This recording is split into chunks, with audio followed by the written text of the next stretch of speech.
रब्बा मेरे रब्बा गजल गजल एभली नुआ नुआ ओडिया गीत ता संगकु गोटिए परे गोटिए नुआ पुराना हिंदी गीत रे झुमी उठिछंती दर्शक।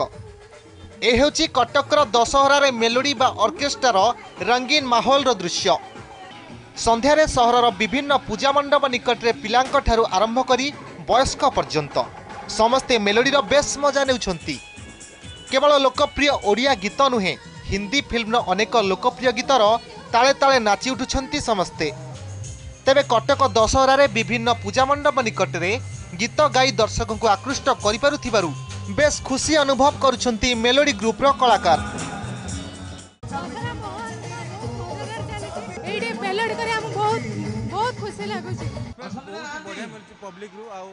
आमे जो जेते भाबिथिलु ताटु बहुत अधिक मिलछि। बहुत धन्यवाद देबी हम ओडिसार जेते दर्शक बंधु अछंती, जेते प्रेम आशीर्वाद दउछंती लोक चिर रहलो सबुदिन पई बहुत खुशी लागुछि। बहुत एंटरटेनमेंट सहरर छत्र बाजार, कॉलेज छक, वज्रकबाटी आदि पूजा मंडप निकटरे मेलोडी देखिबा पई दर्शकंकर नाही नथिबा भिड़ प्रत्येक दिन देखिबाकू मिलुछि।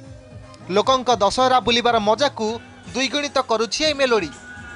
तेबे सहर में दशहरा समय रे मनोरंजन माध्यम भावे मेलोडीर शुभारंभ आज को प्राय 70-80 वर्ष पूर्वे छत्र बजार होइथिला।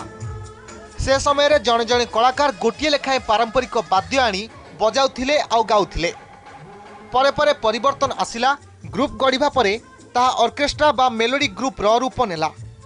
सहरर सबुठारु पुराना ग्रुप हबीब मेलोडी छत्र बजार रे विशेष करी दशहरा रे 50 वर्ष पूर्ण करि सारछि बोली कहिछंती छत्र बजार पूजा कमिटी सभापति। मेलोडी तो बहुत जगह रे बहुत भलो भलो मेलोडी होउची।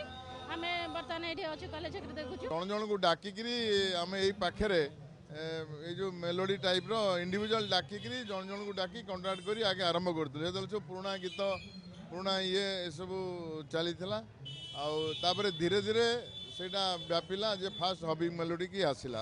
आज हेउची दशहरा रो शेष दिन, तेणु आज शेष रंगारंग मेलोडी कार्यक्रम को उपभोग करिबा पई विभिन्न पूजा मंडप निकटरे निश्चिंत रूपे जमीब दर्शकों भीड़।